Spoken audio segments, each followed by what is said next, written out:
So one of the assignments you have coming up that you'll be working on for some time, really kind of over the course, over this course, is centers around Twitter. Twitter is one of those social media outlets that sometimes comes under fire, has some really good uses, can also have some kind of negative uses too. So I thought I would just do a quick video that kind of highlights the good, the bad, the ugly, and how you can really leverage Twitter to be something you could really use in your professional career. So here we are looking at, and this is my Twitter account. This is my personal Twitter account. And I will tell you right now that I have used Twitter for the entirety of my account as 100% professional. If you want to go on with your Twitter account and follow me, I encourage you to do so. I think it might even be part of the assignment actually, but you will find if you look at who I'm following, if you look at my tweets, even if you just look at my stream that we're looking at, you're going to see this is all about education. Okay, now you will certainly see other things on here, and here's where this comes in. Right here, let's look at this. Millennials are drinking so much wine, they're changing how it's sold. You will notice that this is a promoted tweet. This is where Twitter is using some of their ad things that they can get in on there. One of the things you will notice though, again, kind of going through almost everything you see on my account is going to be based on education or Google. Or you can see here ISTE. Here's the Classroom Video Manifesto. The reason that is because that's how I've built my Twitter. If you go look through mine, I don't follow the Kardashians. I don't follow whatever the newest celebrity is and what they're up to.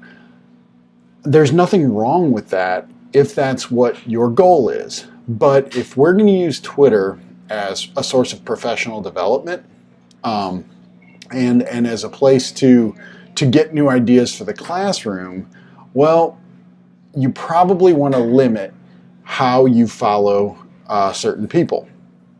Perhaps if you do want to be up on what's going on in pop culture, maybe separate accounts might be the way to go. And that does bring me to one of the things that Twitter sometimes gets some grief for is that it's very easy to create multiple accounts, and therefore you will have people on here. Obviously, in our current culture, we're always hearing about what President Trump is tweeting about, and then what people have to say about that. Yes, that's out there, but it's all dependent on who you follow as to what you will see. So if I click here, there's 13 new tweets. You can see one of the things that popped right up: 6 reasons school leaders should use Twitter. So right there, and maybe this is a link I want to open up. We'll open this link up and see what it is. Oh, very cool. Maybe here's something right here. Maybe this is a great resource for the paper you're going to be working on your project coming up. So here you can see definitely good things going on in Twitter. One of the reasons I really love Twitter is you only have 140 characters. So if I come up here, you can see right here 140 characters. So I have to get there quickly with what my goal is. I got to get there quick, which encourages people to say concisely what they're wanting to get out and then put a link later. So if it's something I want to see, it's my choice. I don't have to scroll through an entire essay someone has written. One of the things you can also use is hashtags. So right here, and many people today know what hashtags are, but just a real quick summary. You can see this tweet right here. We have lead up chat. We have EdBeat.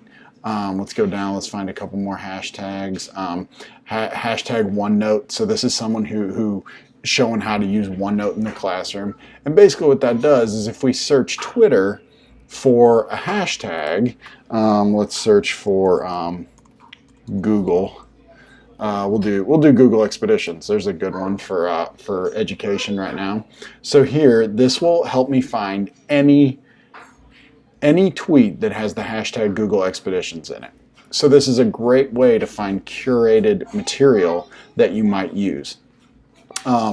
Definitely, you wanna know what you're going to put a hashtag on. For example, Google Expeditions, probably a pretty safe hashtag.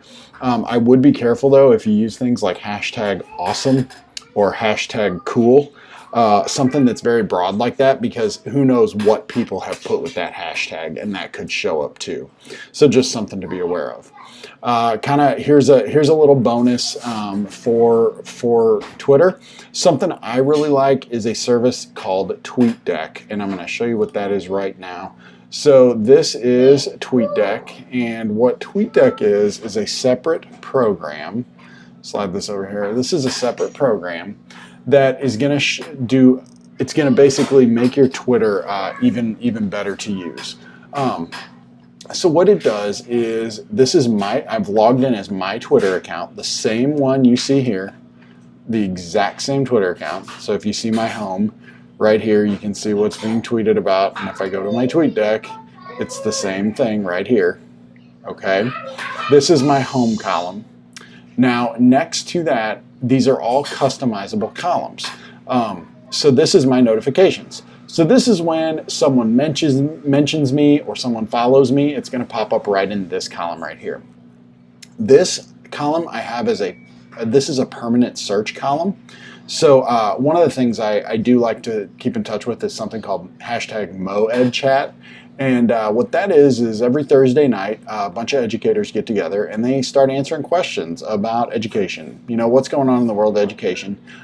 Tons of great ideas here. So I just keep this hashtag pulled up. Same exact thing for these two as well. Google EDU.